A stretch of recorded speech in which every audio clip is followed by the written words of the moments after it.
Welcome back to the channel. Another segment of Fiancé and Finances. My name is Steven. I'm a pharmacist, and this is.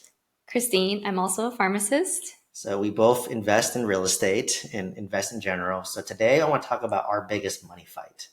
And I'll let Christine dive into the details. But our biggest fight, I would say collectively, happened maybe about a year into our relationship. So, spill the beans. Okay. All right. So I think about a year into um, dating together, Steven was laid off and he was just like gun ho on his financial journey. He was like so into like retiring early. He had a set plan. He wanted to retire in his 30s and was just like looking into all these different avenues for investing, whether it's laundromats, RV parks, you name it. And as for me, I was like still working at my same job that I'd been at for about 3, 4 years at that time. And I feel like I just wasn't growing as much. And then because of that, it was kind of like a attack on myself where I felt like Steven was growing so much because he was all constantly learning, whether it's like listening to podcasts at like 2x speed or watching YouTube on his free time or just like learning from like blogs or different like posts. And I just saw that I wasn't growing as much. I was like stagnant in a way, didn't really enjoy the job that I was at.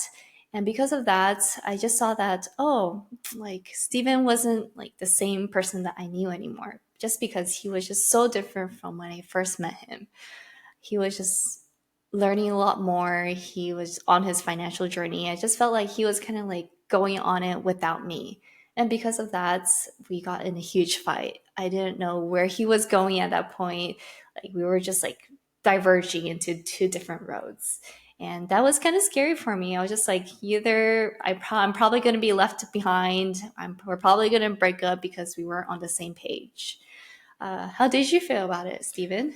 Yeah, so obviously when I got laid off during COVID, it was like pretty shocking for like both of us, right? Like I literally just relocated from San Francisco to Orange County, and then during COVID, unexpectedly, like I just boom, one day showed up and got laid off, Came and from nowhere and you were yeah, at the job for not even 6 months. yeah, like maybe 6, 7 months, and then I got laid off. It was a nice job. It was pretty Hmm. laid back. It was pretty chill, maybe too chill, which is why I got laid off. But it was just really shocking, and I think my identity was. I felt like it was shattered because I was just a pharmacist, Yeah. and I was on an upward trajectory in pharmacy. Right, I was a pharmacy director at 2 hospitals, and I finally relocated to Southern California to be closer to you, and was a pharmacy manager. So it was a little bit step backwards, but Hmm. at least I was here and the job was easy. But the moment I got laid off, I was just like, wow, I poured literally my whole self into pharmacy, right? We did the 5 year program, became a pharmacist at 23, and I slowly, gradually moved up, right? So I just did everything thought I was supposed to do to be a good pharmacist and to be a good pharmacy leader. But when I got laid off, it just shattered me completely. So then I latched onto a new identity, right? Because before my identity was being a pharmacist. But now, after being laid off, I was like, I had hatred towards pharmacy for good reason, right? And so I latched onto this whole like real estate, financial freedom, trying to retire early movement. So I went, for me, I'm the type to, when I do something, I go 110%, right? Like You really did. all podcasts, all YouTube videos. I joined like a mentorship program for multifamily real estate. Just whatever knowledge I could grasp onto, I would like surround myself. And I was like very intense, like admittingly, Yeah, I you didn't know know, who you were anymore. yeah, You were just like totally from pharmacy, all complete yeah. 180 to finances. And then I was not about that life. I didn't know much about finances at that time. And I just felt like Steven was constantly talking about it. And then that was like the last thing I wanted to talk about after work. Yeah. So like for me, like every time she'd visit me, keep in mind she'd visit me like, maybe 2, 3 times a week, and I just would rant about like personal finance, right? Like life insurance or multifamily real estate, mobile Yeah, home like an hour parks. at a Yeah, time. hour at a time. So like she would just sit there looking at me like a blank stare. Ironically, I tell you guys, like what inspired me to create my YouTube is like she's sick of listening to me, so I just talk into a camera to share my journey, Yeah, right? I was like, instead of Yeah. like telling me about the same thing every day, might as well like enlighten other people out Yeah, there. like tell someone who wants to listen to me, right? So, and I remember for me, my perspective was, oh, like I'm on this journey, and you're my significant other, my girlfriend at the time. So I'm like, why don't you either go on it with me, or at least be supportive of that? So I think that's how I kind of felt attacked a little bit. I think you were also thinking, what Yeah, kind of girl doesn't want like a guy yeah, who's so ambitious, who's so passionate into like retirement or early retirement, into the fire movement? You were just like clueless. You were just so confused. yeah. And I remember telling like Christine, like most girls hate guys who lack ambition, right? Like they, smoke weed, play video games all day, right? And do nothing with themselves. But for me, I'm the complete opposite, where I'm like, I'm overly ambitious, and like you're the only one that's like, oh, that's a turnoff. So like to me, it was just like confusing. Like, don't you want this? Like, don't you want a guy who's like kind of more ambitious and striving for more, right? But I think it came down to maybe because I felt like I was growing so rapidly and you were stagnant, that you felt like you're being left behind. But not So only yeah, that, it's just like everything in moderation. I just felt yeah, like it was just like you can't just like focus only on financial and real estate. You have to eventually go back into pharmacy because that's basically who I knew you as, like a pharmacist. That's how we met. So I just like two different identities, and then I was just kind of confused, and I didn't know who you were gonna be in the future, or like even 2 years down the road. Yeah. yeah. Because Christine likes stability, right? So before she just knew, okay, Steven, he's a pharmacist, pharmacy manager, so you make a little bit more than your typical pharmacist, and that's easy to understand, right? Like just work your job, make X amount of dollars, we live a good life pretty comfortably, right? Mhm. But now I threw in this wrinkle of like, oh, all of a sudden he's buying like 80 units of real estate in like 8 months. And for me, that didn't Yeah, sound stable at all.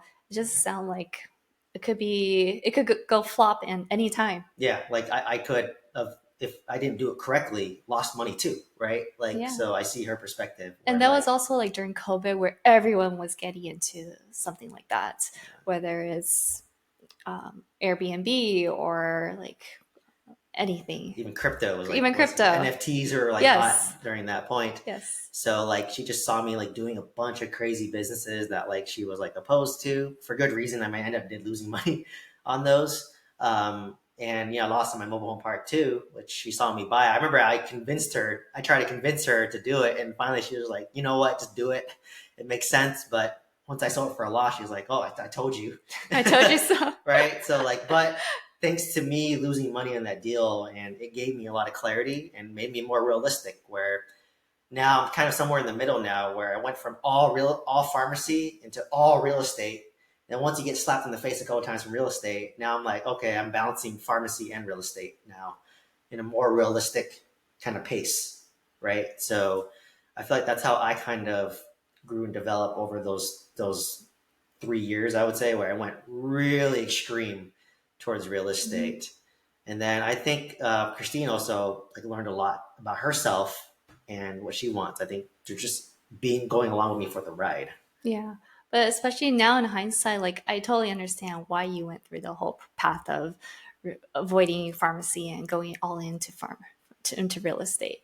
If it were the same, if it were happened to me, I would have done the same as well.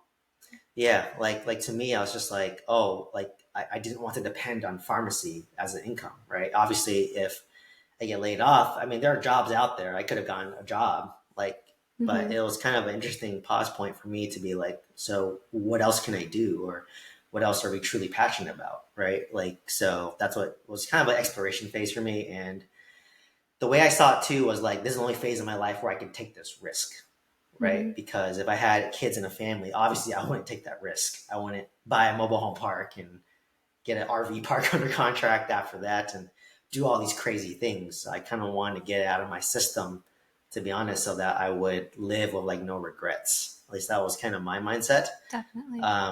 But I guess how have you kind of seen me kind of change like through this process? Because of like your mobile home park, it didn't go as well as you expected. I think you eventually found that middle ground where you come to terms with real estate. You know that it's good for the future, but it's not good for today. Versus what for in order for you to survive today, you need a job, and eventually that will come together, and then it will merge, and it'll give you a good life. But in terms of now, you would just want to have a good balance in terms of your money coming in today, which is your job, and eventually like looking into seeing if your real estate can retire you down the road. Yeah, and to add on to that, for me, what I've learned is like right at this point, if I were to buy more real estate, my quality of life doesn't necessarily improve. Right at this point, 52 units. Yeah, and you Um, want like stable units yeah, that are like eventually paid off. And if exactly. you keep on buying, then what's the point? You always have a mortgage. Exactly. And even though like, I do have a lot of debt, right? I have 5 million in debt, it does tack on the back of your mind, right? Hmm. So now I'm kind of hitting the point where my quality will not improve by buying another 20, 30 unit apartment complex. But if I were to sell a property and pay off my primary residence and have no mortgage, that would improve my quality of life significantly more. Right. So that's why I'm looking to make those pivots where, yes, it's better to have like I had 90 unstable units, right? So I've offloaded my mobile home park to go to 52 more stable units, but I could even take further more chips off the table and own, let's say, 51 units more stable, right? So it's really assessing and taking those chips off the table, and that will improve my quality of life. And at that point, I can decide, or we can decide, like, do I want to buy more real estate? Does it make sense, right? Right. So overall, I'm glad that we did have that fight a year into our relationship. It was actually a really difficult fight. It's not something that was resolved in a day. I would say we slowly talked about it over the course of a month because you were still going through the job process. You were going through multiple business ventures. So I think we slowly like talked about it every single day. Every time we will like meet up, we will like see if our goals still aligned and if it's something we could like see into the future. Yeah, so that's kind of the D of that argument. But looking back, like today, like, yeah, it looks minor, right? Like at the time, it felt really big. It was our biggest argument, but that's our biggest argument. It's not even that bad, right? So at least we able to hash it out early in the relationship versus like just ignore it until like you're married or kids, and that's how like divorces happen. So, glad we can hash that out. So, anyways, hopefully you found value from this video and got to learn from our biggest fight and what clarity we got out of that. If you're interested in buying multifamily residence and guidance, check out the link down below for the description. Please let us know any questions that you have or interested to learn about your biggest financial fight in the comments. Please like, comment, subscribe, and hope to see you next one. Thank you so much. Thank you for watching. See you next time.